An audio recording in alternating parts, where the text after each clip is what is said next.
ყველაზე მეც იცი რაზე ვფიქრობ ხოლმე? აი, ისეთ ამბებზე ვფიქრობ ყველაზე მეც, რომლებიც ჯერ არ ვიცი.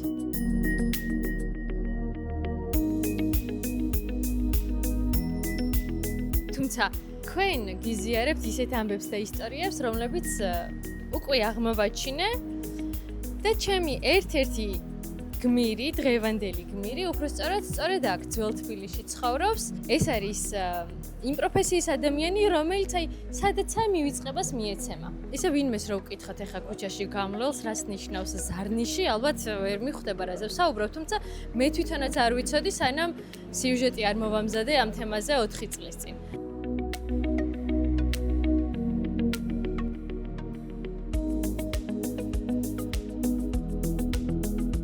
ჩვენი რესპონდენტი გველოდება. გამარჯობა. მოვიდით. მიგვიღებთ? კი ბატონო. წამოზუკი. მოგზანდით. კიდევ გამარჯობა. ძალიან სასიამოვნოა თქვენთან შეხვედრა. მე სასიამოვნოა ჩემთვისაც. არაჩვეულებრივად გამოიყურებით. არაუშავს. ჩვენიურად მართლა თითქოს მე 4 წლის წინ ვნახეთ ბოლოს. ხო არა? და თითქოს დრო საერთოდ არ გასულა. 96-ში ვარ. იმისაიდლოც გამიმხილეთ, როგორ ახერხებთ ამას, რომ გამოიყურებით. იარაღებზე მუშაობის სიყვარულმა. საქმის მე საქართველოს მიყვარს და ჩემი საქმე, ხილობა. აი რომ მუშაობ ვისვენებ. კერვიგრე. ხო. აი ეს უნდა იპოვო რა, რომ მუშაობდა თან რომ ისვენება, ეს თუ იპოვო, всё ეგ არის გასაღები. კი, თავარი ეგ არის, ხო. ამ ყველაფერს ბევრი დრო უნდა. აი მაგალითად ეს ხმალი რო გააკეთო. ეს ხმალი. ხო. ამას უნდა სულ დაახლოებით მინიმუმ 8 თვე. ყოველდღიური მუშაობა. ღამის 10 საათამდე. ამას უნდა 3 თვე მაგალითად. ზარნიშია ესა, მე არ გიხსენით მე. კი, მე ვიცი რომ ვიცით არა, ზარნიში ესე იგი ტექნიკა. ღარს აკეთებ, ღარს. და მე ოქროთი წვრილი ზუბილით და მე ან ოქრო ან ვერცხლით ავსებ იმას. ხო და ორნამენტს. ხო და წარმოიდგინეთ ახლა ამ პატარა კვადრატს 1 სანტიმეტრს თუ აიღებ, არა, სანტიმეტრის ნახევარს. ხო. რამდენი დრო უნდა უნდოდეს იმას? ნუ ჯერ ორნამენტის გაკეთებას. ჯერ მოხატო, მე ხო, ჯერ მოხატო. მე წვრილი ზუბილით ამოიღო ისა, რაც მოხატე.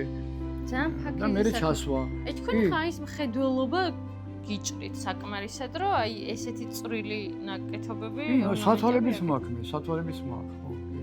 ხო, ჩა. ორნერი სათვალები.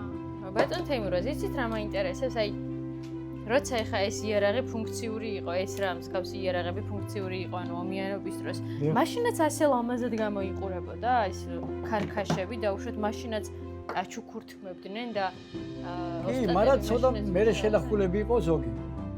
ომის დროს, ხო? ხო, ნუ ომის დროს მოწინააღმდეგეებს გამოიღებს და დაარტყავს შენ ხმალს, რამეს. და მაშინ ეს არსებობდნენ ოსტატები, თუ ძალიან ძვირფასი იყო, იმას რესტავრაციას უკეთებდნენ. თუ ისეთი არ იყო საშუალო, იმას ახალად აკეთებდნენ. ალბათ უფრო დიდ გვაროვნებს ჰქონდათ რაღაც ესეთი ხო, აბა უბრალო გრეთს არ ეკნებოდა. უბრალო მეომარს არ ეკნებოდა.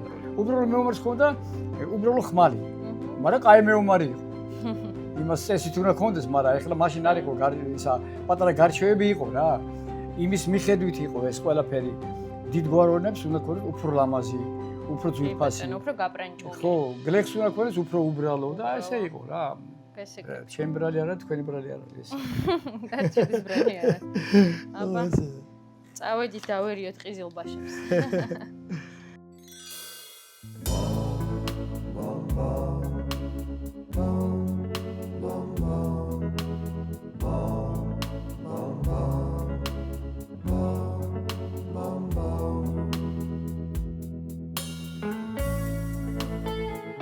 ეხლა თქვენ ფოტოებს ათვალიერებით, რას გრძნობთ, როცა თქვენს გავლილ ცხოვრებაზე ფიქრობთ?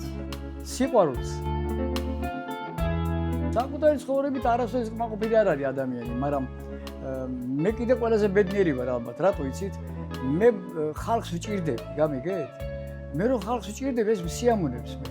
აი წარმოვიდგენდი ახლა უცებ, რომ წარმოვიდგინო, რომ მე არავის არ უნდა. კაცო რო არც თავი უნდა.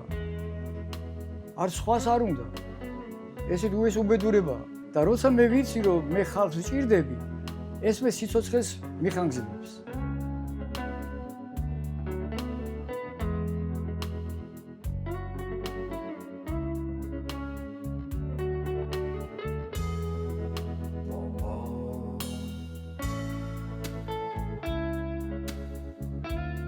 ჩვენი ჩოხოსნები აცილებდნენ თვითფრენავით, გერმანიაში კურნალობდა უწმიდესი.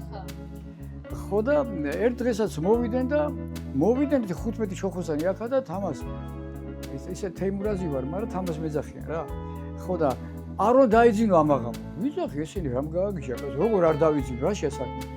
აი ესე მომიყვნენ რომ უწმიდესი რადიო და ტრაპზიო თვითფრენავისო. ესე გამოხვედაო და გაიღიმეო და მეც მინდა ჩოხოსანი გავხდები. უწმიდესმა თქვა. ესე იგი ის ხო ვერ გახდება ჩოხოსანი, მაგრამ იმდენად შეიყვარა ეს ქართული კოსტუმი, ჩოხა, რომ ეს გაბედა, თქვა. ეხლა სახუმარო აღარ არის, ესე იგი სანამ უწმიდესი ჩამოვა გერმანიიდან, მე ეს უნდა გავაკეთო. 15 კაცი თავზე დამბადგა. რა გავაკეთო? ხო არ მეტყვი რა და რაღაცა. კი ბატონო. ამდენი გავაკეთე ყველაფერი ეს და რო ჩამოვიდნენ, ეს უწმიდესი ჩამოვიდა, ეს მივართვით ყველაფერი და მანამდე გადავიღე ყველაფერი, რომ მე სახსოვრად დამჭეს. ეს ქილები, ესე იგი, ჩოხის მასრები, თავისი, ეს ხანჯალი, ეს ყველაფერი და ესეც ქილები. სახელოსნო რო აქვე გაქვთ, ეგ კარგია. ხო, აქვეა, ეხლა ესე ჩავალთ და სახელოსნო აქვეა. და უფრო ძირითად დროს იქატარებთ ხოლმე, ხო? ხო, აბა დღე-დაღამი იქავა რა. ხო, აქედან მე ეხლა აი ეს მეჩეთს ხო ხედავთ თქვენ? ეს მეჩეთი იტალიელი საშენებულია. აჰა. ნახეთ, ჩაციკციკებულია ლამაზი ყველაფერი. ხო და აქ ნახევართვარია, ხედავთ? აჰა. ის ნახევართვარი ოქროშია. ამოლებული. და მე გავაკეთე ეგ თხოვეს და გავუკეთე. კი. პატივი ეცი. ბაქოდან 5 ჯერ ჩამოვიდა სხვადასხვა ჟურნალისტები. მთელი ამბავი იყო. ანუ ძალიან პოპულარულია. ქართველმა ესეთი რამე როგორ გააკეთო? მე ვუთხარი კაცო. ეს როგორ ჩემი სახლი ისეა. ბავშვობაში დავდიოდით მე ვუთხარი იქ. ხო და სომეხი, ქართველი რარჯულის ვიყავ, პატარა ბიჭები შევდიოდი და ეგენი რომ სახსე ბახსე იყო, ჯაჭობს იტყავდნენ. სისხლი მოძდივდა სულ. ხო და მაგათ წინაპარი რომ მოკლეს. ხო. რატომ მოკლესო რა, ესეთი ის იყო რა, სახსე ბახსე იქია. და კომუნისტები არ უშვებდნენ. მოდიოდნენ და იჭერდნენ და 2-3 დღე ციხეში ყავდათ ან თუ სადღაც მილიციაში და მე რო უშვებდნენ. რომ სისხლი როზდიოდათ და რამე. ხო და მე რო ეს გავაკეთე მე ეს ოქროში ისა. ხარაშოებით იყო გაკეთებული და ყველაფერი, თორე ის როგორ ავიდოდი. ხო. ხო და პატივი ვეცი და მე მოიტანა მოლა აქ იყო მოლა ვაგიფა ერქვა სახელი. ესეთი ფართოკისავით ქონდა იმას და ესე აი ესე ფული მოიტანა და მითხრათ ამას გენაცვალე. შენ ისეთი საქმე გაგიკვეთე ჩვენ. ჩვენთვის პირველი კაცი ხარ. და აი ეს ფული სულ შენიაო. წამოდი სახში უნდა დავყარო. არა მე ვუთხარი, მე კაბიკს არ ავიღე ერთი კაბიკი. რატო არ იღებ ფულსო? იმიტომ რომ მე ვუთხარი მე ჩვენ რომ პატარა ბავშვები 11 წლის 10 წლის შემოვიდოდით მეჩეთში ჩვენ არ გვეუბნებოდი წადით აქედან არ აკვირდნენ იქიდან და ეს შემჭა სიყვარული მაინც რა გაგებო ერთმანეთის ისინი სხვა ჯურის ხალხი ჩვენ სხვა ჯურის ხალხი მაგრამ მაინც ერთი რაღაც არსებობდა ერთობა და ისა და ასე გააკეთე ეს ყველა კარგი ეს არ ვიცოდი რომ თქვენი გაკეთებულია აწერა დავინახავ ესა 5 ჯერ ჟურნალისტები ჩამოვიდნენ სხვადასხვა ჟურნალისტები დიდი გაქანების ჟურნალისტები ისე კი ბაცნები კი არა ხო სერიოზულად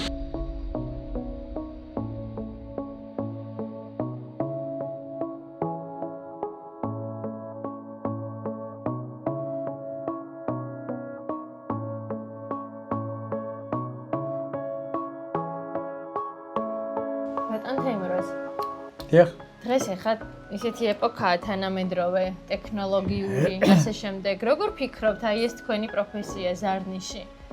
საერთოდ რამდენად აინტერესებთ ახალგაზრდებს? რამდენად არის იმის საფრთხე, რომ დაიკარგოს და საერთოდ გაქრეს ეს პროფესია?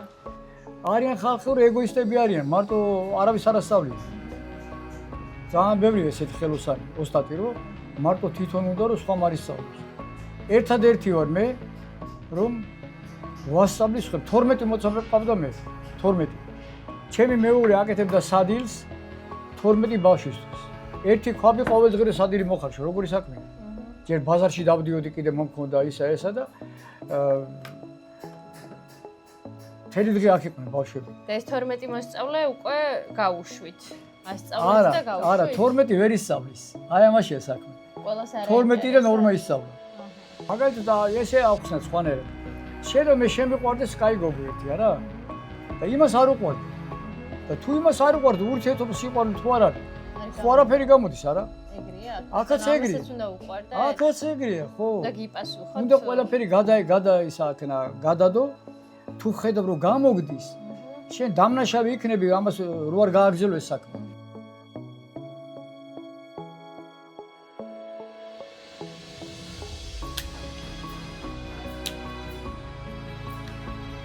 ბატონ თემურაზ, როგორ ფიქრობთ, აი თქვენი ყველა სურვილი ამ საქმეში აისრულეთ, აიხდინეთ, ესე რა ვთქვა, თქვენი თავი ბოლომდე ამოწურეთ? მე მოусვენარი ვარ.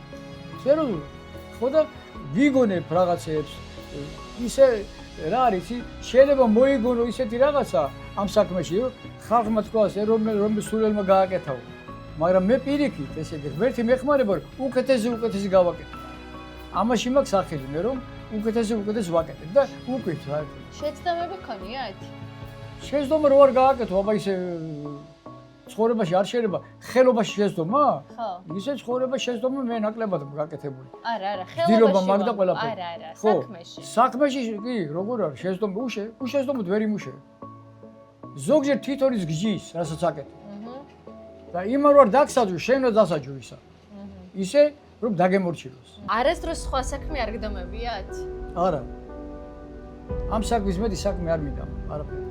არც შოფრობა, არც მეცნიერობა, არც ისა, არც ესა არაფერი. მარტო ეს.